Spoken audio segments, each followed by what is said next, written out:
Everybody, this is Dr. Lady J. I want to thank you all for tuning in today. This is a special segment of What Up Baltimore. We are early today because I have shows until about 9 o'clock tonight, but I wanted to get Mr. Michael Peroutka on so you all could get a chance to talk to him, get to know more about him. He's been on the show before, but we want to hear from him again. And so thank you so much for being with us today. It's a little bit earlier, a little rainy today, but thank you so much for coming on.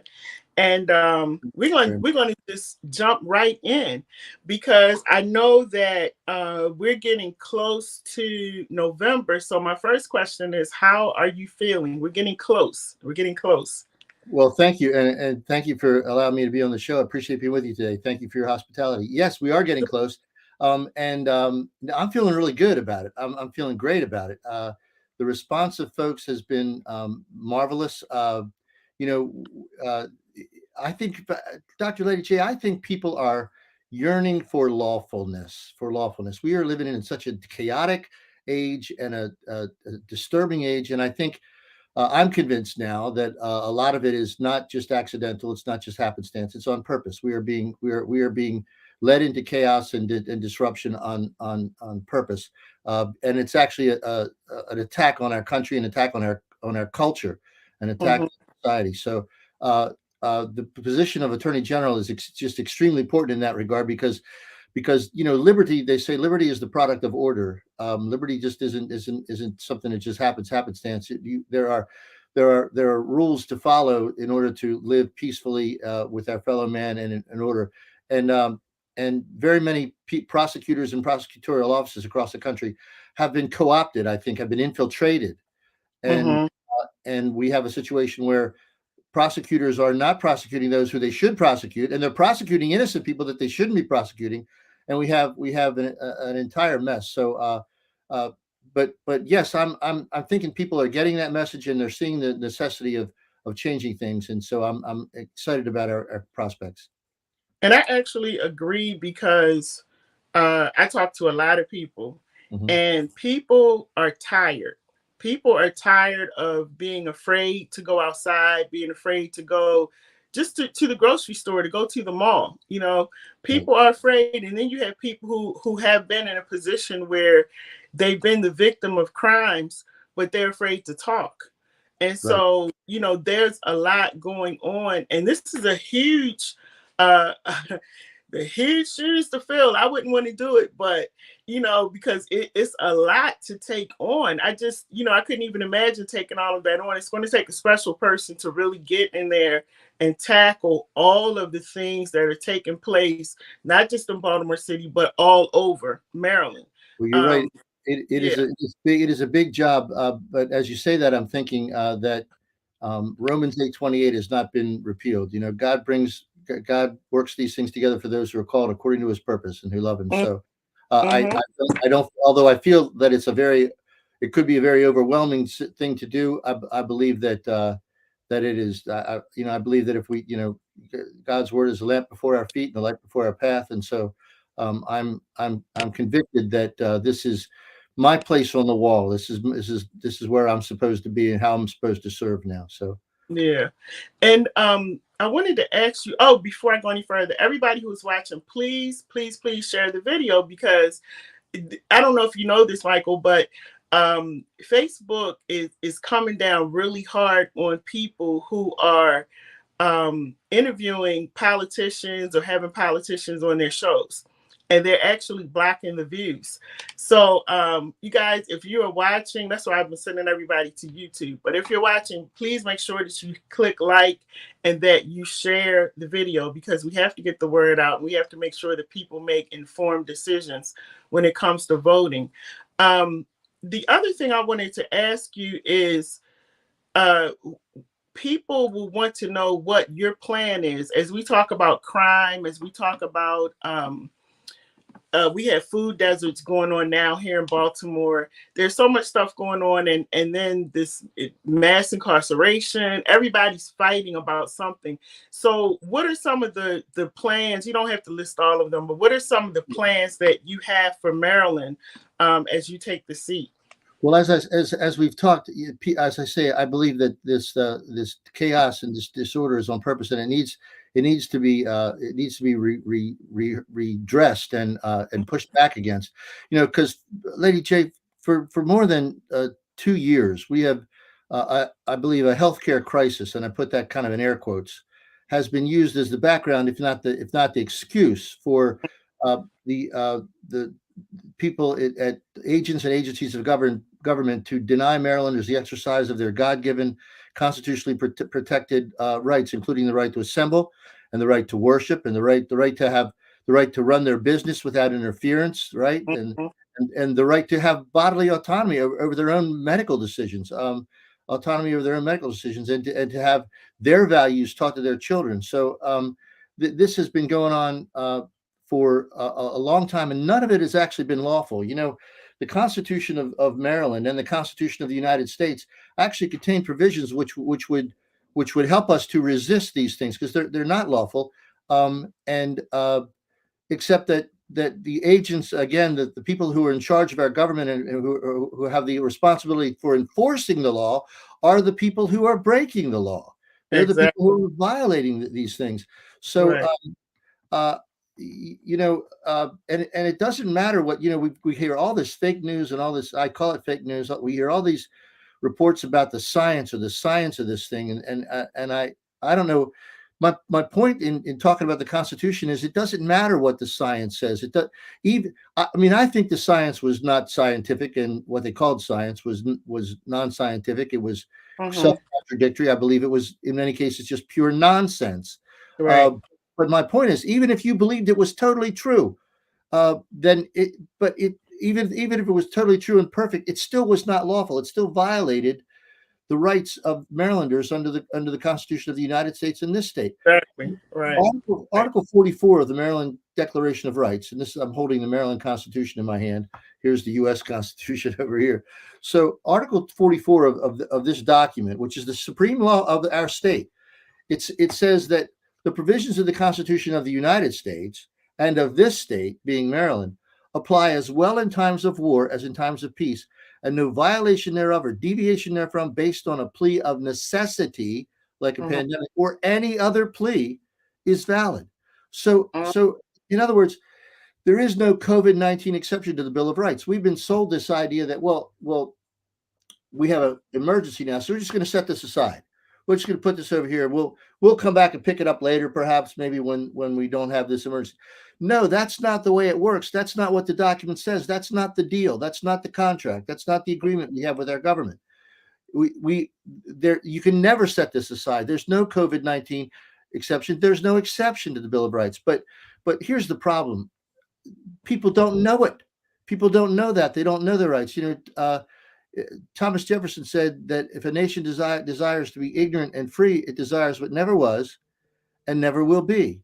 So if we don't know these documents, then we don't have the method we don't have this place to stand to push back against this evil. There are two law schools in Maryland. We might have talked about this last time I was on your show. There's two Mhm. law schools, and everybody that graduates from either the University of Baltimore or the University of Maryland takes an oath to protect and defend this document, this Maryland Constitution, as well as the U.S. Constitution. But for the last 50 years, there has not been a course of study in either of those law schools on this document. I mean, Mhm. it's almost hard. That's almost impossible to fathom that everybody that graduates takes an oath to this, but nobody has read it or nobody has studied it in any systematic way. Uh, Wow. the, the only Wow. place that I know of in the universe that you can study this document in that systematic way is at Institute on the Constitution, which is a group that I've been affiliated with for the last 24 years or so. And by the way, you could get to that by going to theamericanview.com, theamericanview.com, and you could. But the problem is it's not known. If you were a business owner, for example, and you called your attorney when the government was coming after you for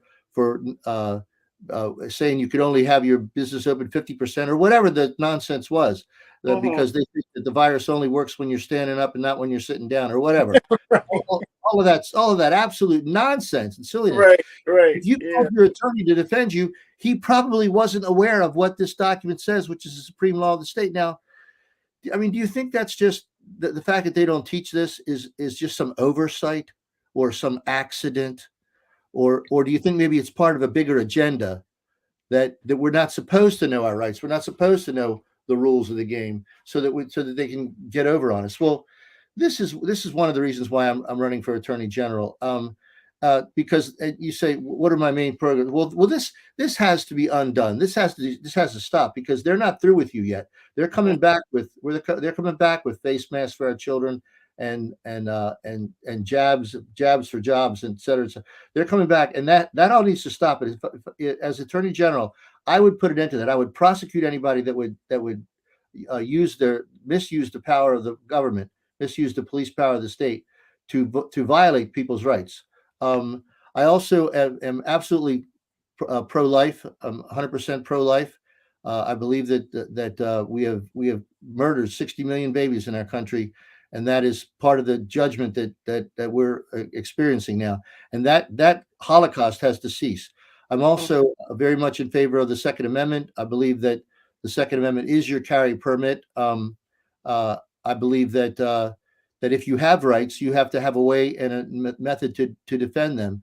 And that's why all this, what they call common sense gun control over the years is really, I believe, misguided and not common sense or sensical at all.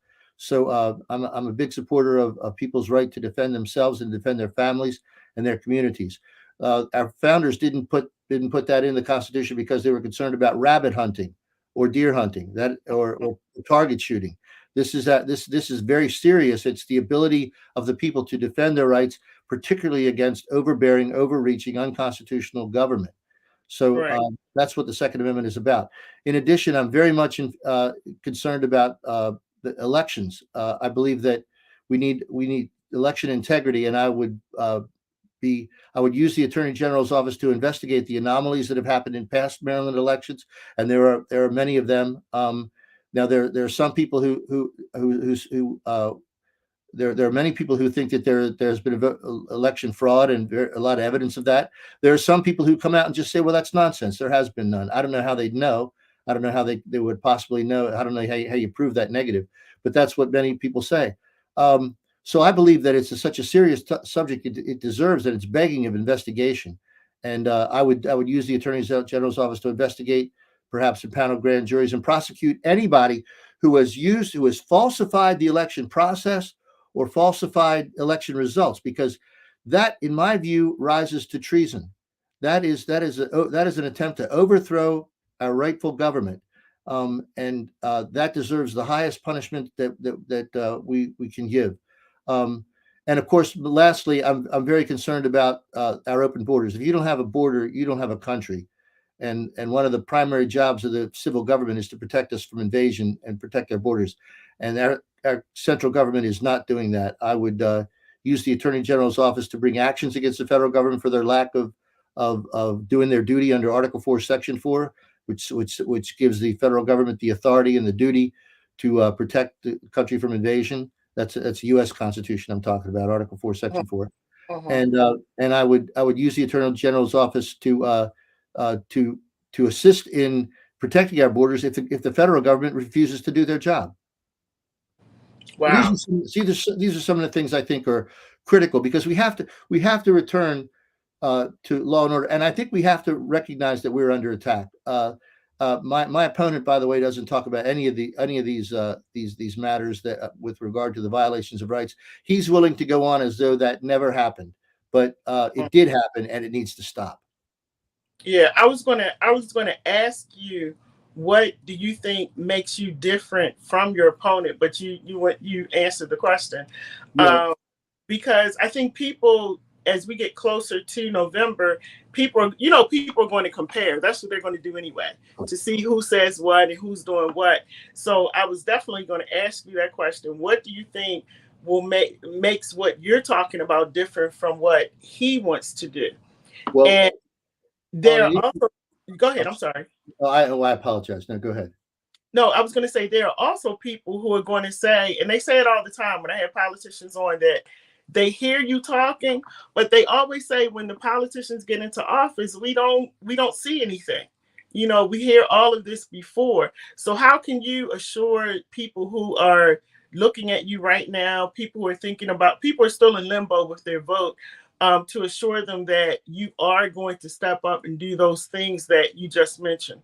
Sure. Well, some of the things I mentioned about that I would do, and um, uh, I'm in such a completely different lane than my opponent. We're not in two different lanes. We're on two different highways. I mean, we're not. I think probably the only thing that you would find that's identical between us is the fact that both of our parents named us Anthony. Mm-hmm. except for except for the fact that we share the name Anthony. Um, Right. I don't think there's anything else about. For example, I talked about the Second Amendment. My opponent is very much interested in gun grabbing. He believes that guns are the problem. I believe that guns don't cause crime. Guns, Mm-hmm. as a matter of fact, think of it when you see some kind of a shooting on TV, or you see the aftermath of some kind of mass violence, and what do you see? You see people. You see police officers, and sometimes in riot gear, running to the problem, running to the place where there's a problem. What are they holding in their hands? What are they carrying? They got their guns. They got their guns. And why are they bringing guns to a place? If guns are the problem that happened in this place, why do you bring more guns there? Guns aren't the problem. Guns in the hands of criminals and criminals using, that's the problem. That's what needs to be addressed. And we've got this cashless bail things going on, and all of that is if you want more of that, I think that's what my opponent is in favor of. Mm-hmm. Um, he talks about reproductive rights. He's not in favor. He's in favor of abortion. He wouldn't do anything to stop abortion. He talks about reproductive rights, and I just think that that's a very interesting term because, ironically, reproduction rights to me means the right to reproduce, not the Mm-hmm. right to kill, not the right to murder. It's the right, Mm-hmm. but the euphemistically call abortion reproductive rights. I don't. So we're different there. We're different on the issue of the Second Amendment. We're different with respect to what I've talked about with the lawlessness of government. I think he would just throw a rug over the top of all of that and just go on as if that never happened. And so, and I haven't heard him say anything about election integrity. I don't think he's got a problem with that, and I don't think he has a problem with the open borders. So all of these are areas where we're not just in a different lane; we're on a different highway. I Mm-hmm. think I think that probably in one sense, this choice is easy for people in that sense. If you want to continue down the road of socialism and communism and Marxism, then that's not what I'm for. That's not a vote for me. But if you want to return to a righteous form of government that's based on the Constitution and based on a biblical model, which is not. I'm not saying that because that's what I believe. I do happen to believe it, but that's what our founders believed. That's how our country was founded. So if you want to return to a lawful order in society, then that's what I'm in favor of, and that's why I would ask for your vote. Okay. I would say one last thing. I'm sorry. This just sounds crazy, but it has been 100 years. It's been a century since Marylanders elected a Republican Attorney General. It's Yeah. been 100 years, and we've Mm-hmm. got chaos and all kinds of turmoil. We've got crime. We've got corruption in government. Have you had enough? I mean, Mm-hmm. isn't it time for a change after a century of single party rule in the case of the Attorney General's office? I would think that if for almost no other reason, then that would be a reason to vote for Michael Peroutka for Attorney General.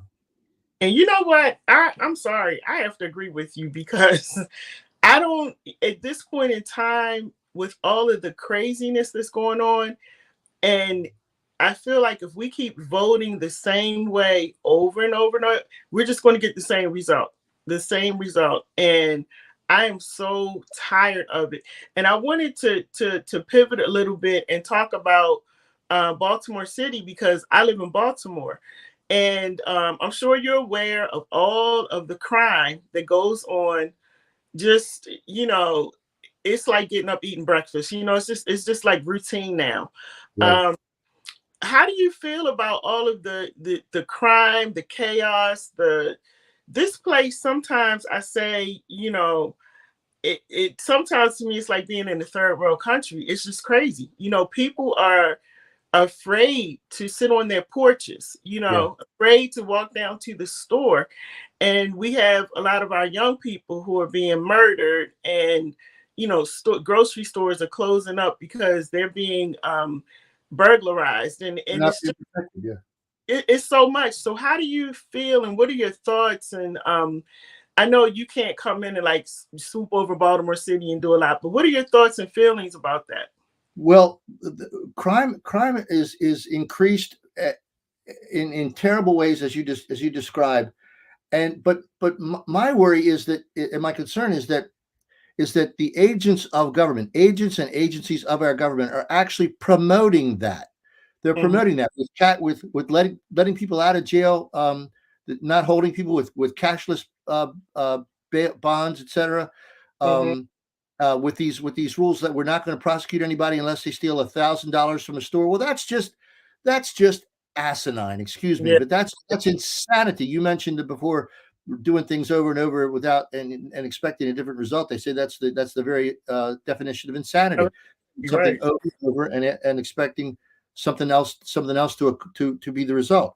So yes, crime and the recidivism rates are horrible. The crime has to be addressed on the streets. I would use the attorney general's office to do that, not as they currently, as Brian Frosh has done, to use it for political purposes to go against Donald Trump.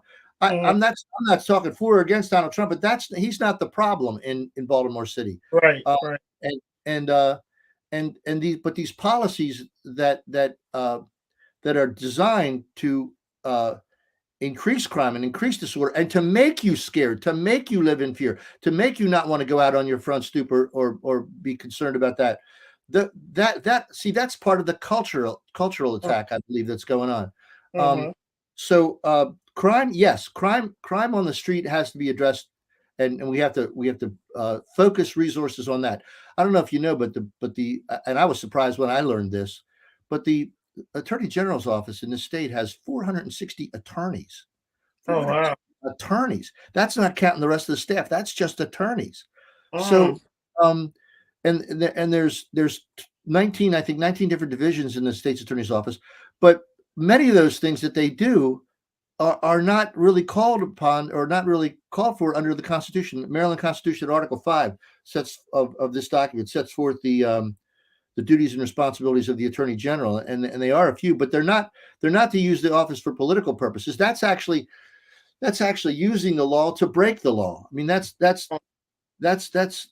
absurd. So yes, there's crime on the streets. We need to prioritize our resources to go after that. But the crime that's most important, I believe, is the crime that's happening in government, where Mm. our government is not following this deal, and that's increasing the crime on the streets. So that would be my focus. Yeah, and thank you for sharing that information, because people who are voting, they don't get that a lot. They don't get that, this is article this and this is article that. So thank you for sharing that and informing the people. That's really important. I appreciate that. Um, and lastly, I wanted to talk about you at Towson University. Now, I am very big on respect. And I understand, and I'm saying this to everybody, I understand your right to speak, to say what you want to say, but just do it in a respectful manner. I saw the video. I was going to play it at first, and then I said, no, I'm not going to do it because it's 5 o'clock. I don't know if kids are in the room. So, Yeah, I want to be mindful of that. But those students, it was they were very disgraceful. disrespectful. Yeah, Very disrespectful. I know that they were trying to get their point across, but as parents, and I'm saying this to everybody, we have to teach our children a better way to communicate, and we have to teach them how to communicate, even yeah, if they disagree, yeah. or if they're angry. We have to teach them how to communicate in a better way, because that entire video was so disrespectful. I'm sorry you had to go Well, through that. it Uh, was, yeah, it yeah. was it was disgraceful. Yeah. But let me give you a little bit of hope, because it's interesting what happened there. Um, First of all, I actually didn't see those people out front, and I didn't hear them. I came in a back door and left by back door, and I didn't, Mhm. security took care of me, and I was not confronted with that directly, although I did see the film that you saw, et cetera. And it's just such a shame that that at our universities kind of promote that kind of Yeah. there's hundreds of thousands of dollars spent on their education, and that's the result. I mean, that kind of it just kind of disgraceful behavior. Yeah. And the thing that's very interesting is I was inside talking about the Constitution, giving a speech on the Constitution and the biblical principles and the underpinnings that actually of our form of government that allows them to protest, Right. right? In other Right. words, I'm on their side with respect to they're they've been told or they've been sold a bill of goods by somebody or whatever that I'm a bad guy and they should come and call me names. But they Mm-hmm. don't have any facts or relevant data. I mean, some of them, not all of them, but some of them actually came inside and listened to the speech, right? Now, Mm-hmm. um, I have to get here's good news. During the time that they were inside, they were pretty respectful. Good. They did not act out. They did not act out in a disrespectful way inside, and some of them asked questions, and I gave them answers, and we had a good exchange. And then even afterwards, I talked to some students and had good exchanges. But Good. they do not really understand. I mean, it's such a shame. They're in higher education at Towson University, and they really don't have any kind of underpinning of what the Constitution is, what it says, what it's about. I their knowledge is very, and that was really what my speech was about. I was Mm-hmm. giving a talk about constitutional knowledge and the importance of knowledge and the importance of constitutional fidelity. And so but they've been told, I guess, by their teachers or whatever, that they want to rip that down. Well, if they rip that down, this is the interesting thing. If they rip that down, then and they want to be outside protesting, and the person on the inside like me that's speaking is a Marxist or a communist, they'll be in a gulag. They won't have that ability to be out there and peacefully protest, Right. because in the communist system that they're promoting, they'll be in a gulag. They'll be in jail or dead. I mean Right. that because but they don't seem to have a cognizance of that. Mm. And it is a shame. I don't think it was. I mean, although I appreciated Towson University's hospitality last night, uh, that whole scene didn't speak well of their educational results, I guess. Right. Right. Yeah. I'm hoping that Towson will have a conversation with their students. I'm actually going to reach out to them and talk to them about it more. But I'm hoping that they have a conversation with their students, because here's the thing: a lot of people, and even with myself growing up, I was just taught automatically, you're a Democrat, Republicans are bad, Republicans are old white men, you hear all of this different stuff. If you don't do any research, then that's what you believe, Right, and you take that on and you become angry and you become upset, and but you've never really taken an opportunity to get to know people, to step outside of that, to right, see who these people are.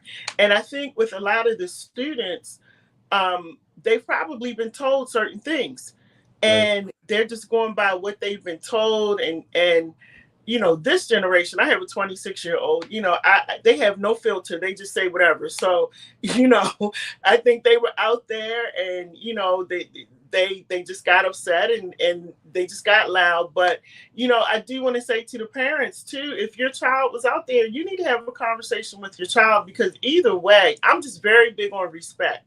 Either way, if they were upset, or they don't like you, or they had didn't like your views and opinions, there's a certain way to do it. And I'm hoping that Towson University will have a conversation with their students about how to handle a situation like that the next time, because somebody was trying to talk to one of the students, and they had the bullhorn in the person's face, and they were cursing, and it yeah, was a lot. yeah, um, those are the things, everybody, that we have to get past. We got to get past all of that and look at the issues and really focus on what we need to do to make our state, our cities, our counties, make them better. And all of that other stuff we need to put to the side. But I'm glad you were able to have at least a positive conversation with some of the I did. students on the inside I did. while you were in there. Yes, I did. It again, it's ironic because what they don't realize, and the propaganda that they've been fed makes them not realize that I'm really on their side. When we Mm-hmm. talk about the Constitution and constitutional fidelity, that provides the basis for them to live peacefully and free, and be able to make their own decisions and be able to actually protest if they desire to. Right. Um, but this this scheme of ordered liberty is unknown, is really not very well known to them. Mm. But again, I want to leave. I want to end on a positive note. Some of the students that I did speak to inside were, they didn't they were respectful, and we did Good. have a good exchange, and I praise God for that. Good. That's awesome. That's wonderful. And before we close, is there anything you want to share? Some of the I know you have events coming up, and any last words you want to share to with everybody? Well, I would ask people to go. We've done a lot of work on our website to try to get our message out. We have a lot of videos on the website. If you go to Patriots for Peroutka, Patriots the number four Peroutka, Peroutka, go to patriotsforperoutka.com. If you desire to help us either financially or physically, there's ways to get in touch with people to do that. There's ways to know more about what we've talked about here today. There's, as I say, there's some videos and some explanations of our positions, the things that we think are so important.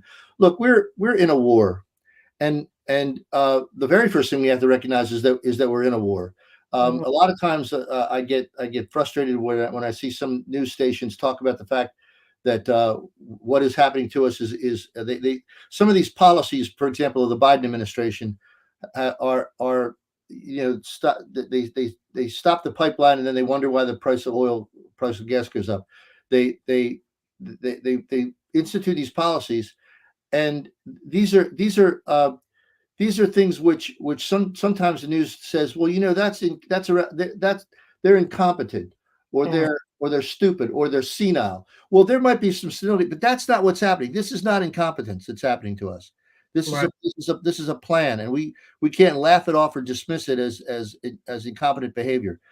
This is, I believe, that agents and agencies of our government have been co-opted, and they're working for foreign powers, or working for powers that are and antithetical to our form of government, and our and the kind of culture and liberty that we desire to live in. So Mhm. it was too hard. It was too hard to gain this liberty over hundreds of years in America, with all that our founders and our ancestors went through. All this to really establish this justice, to just throw it away here now, because we're not bright enough or smart enough to know what to do. So I believe that we can push back against this, and I ask people to humbly to vote for me on November 8th, and if they can support me right now. All right. And everybody listen, this is Mr. Michael Peroutka. He is running for Attorney General of Maryland. He has given us some great information. Like I really enjoyed this interview because you gave us like a lot of knowledge, and I love that. You gave us a lot of knowledge, what to look for, where to go look for it. And so I really appreciate that, because that's what this show is about, and it's really about informing people and helping them to make an informed decision. So, listen, I wish you well in everything that you're doing. We have an event coming up. I'm sorry you won't be able to be there, but hopefully we'll be able to have something else where you can show up. I think you and I have another interview coming up also. Good. But yeah, Good. but This is fun. yeah. And again, I appreciate you coming on. And one thing that you said that really resonates with me is the word plan, because I always say that it is, this is not just happening for no reason. And I say that all the time. Um, a lot of this stuff has been designed. And Right. so we have to get the right people in office to make sure that some of this confusion, the craziness just stops. We're all tired. Miss Berger, we're very tired. Um, this is from Ray Bly. He said, good luck. Thank you, Ray. Appreciate it. Yes. we have to do something. So listen, guys, make sure that you have registered to vote. If you I hope you have, because we've talked about it enough, but if you have not, if you don't know how, please feel free to reach out to me. I will show you how to get it done. If you need help getting to the polls, reach out to me. I'll make sure that somebody gets you there so you can get your vote in. We have to make sure that we go out in droves this year and vote and put the right people in office. So, Mr. Peroutka, thank you so much. I hope you have a wonderful rest of the evening, and we will talk again. And again, you don't have to. We don't have to wait to set up a time to come on. If you want to come on, just have Mackie call me, and we'll set it up, and we'll get you on so we can talk. That is perfect. Thank you so much. God bless you. Appreciate All you. right. And everybody, please, again, please make sure you share the video. As I was sitting here talking, I was looking down for a few minutes, and I was noticing that Facebook had already started blocking it. So you guys make sure you share the video.